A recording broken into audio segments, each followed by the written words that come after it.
Pada kesempatan hari ini saya akan menyampaikan yaitu pentingnya perangkat ajar tersebut harus menarik.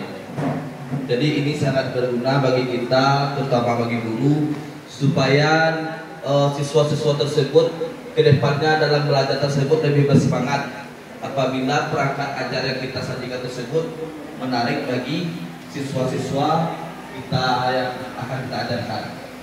Baik, di sini definisi perangkat ajar tersebut, yang pertama, perangkat ajar adalah kumpulan materi, metode dan media yang terorganisir secara sistematis untuk membantu proses pembelajaran, di mana perangkat ajar membantu guru dalam menyampaikan materi kepada siswa dengan efektif dan menarik.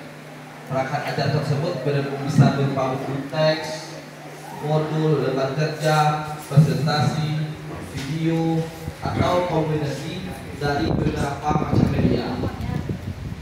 Kemudian, perangkat ajar yang baik memiliki ciri-ciri seperti relevan dengan kurikulum sesuai dengan kebutuhan siswa tersebut. Jadi, bahan ajar yang menarik tersebut dirancang dengan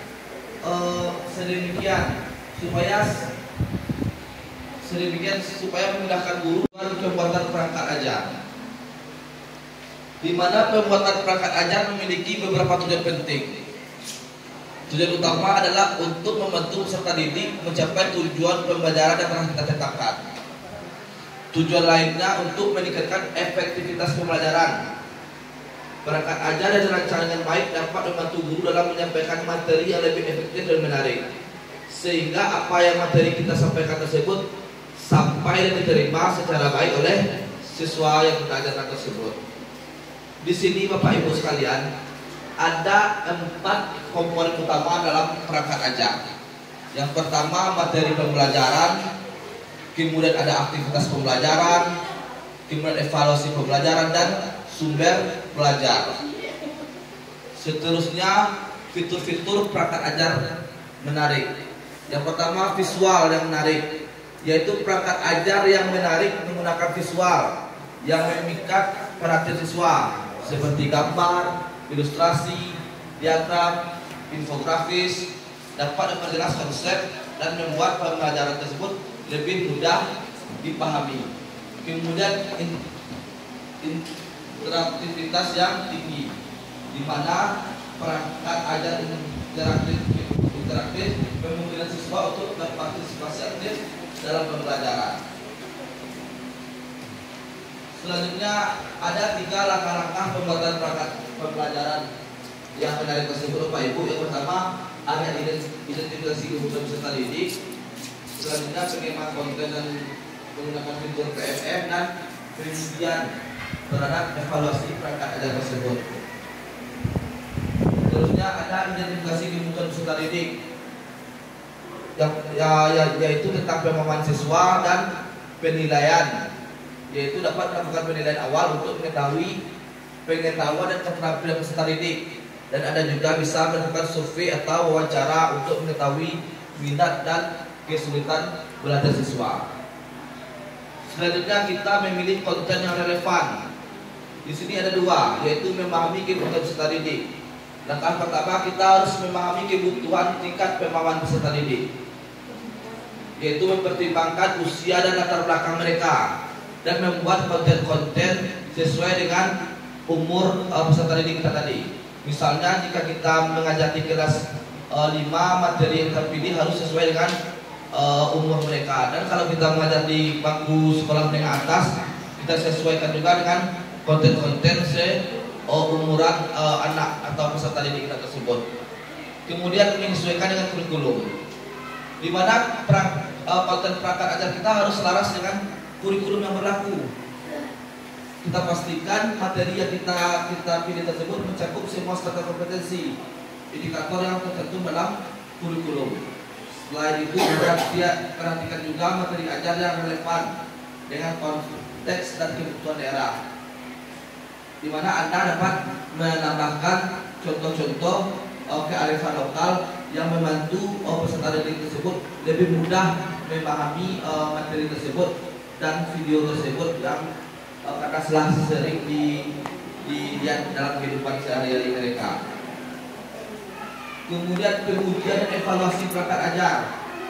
Ada dua, yaitu ada uji coba awal, di mana setelah perangkat ajar sudah dirancang, langkah selanjutnya adalah melakukan uji coba, di mana uji coba di sini dilakukan untuk melihat apakah perangkat ajar kita mudah dipahami atau menarik bagi peserta didik tersebut. Kemudian ada evaluasi dan revisi. Setelah kita melaksanakan uji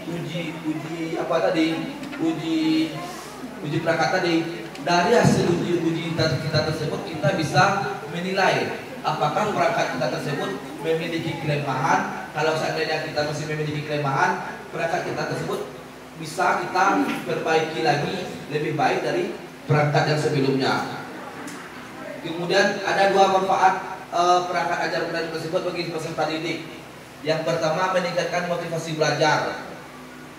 Di sini perangkat ajar menarik dapat meningkatkan motivasi siswa ketika siswa merasa tertarik dan terlibat dengan materi pembelajaran.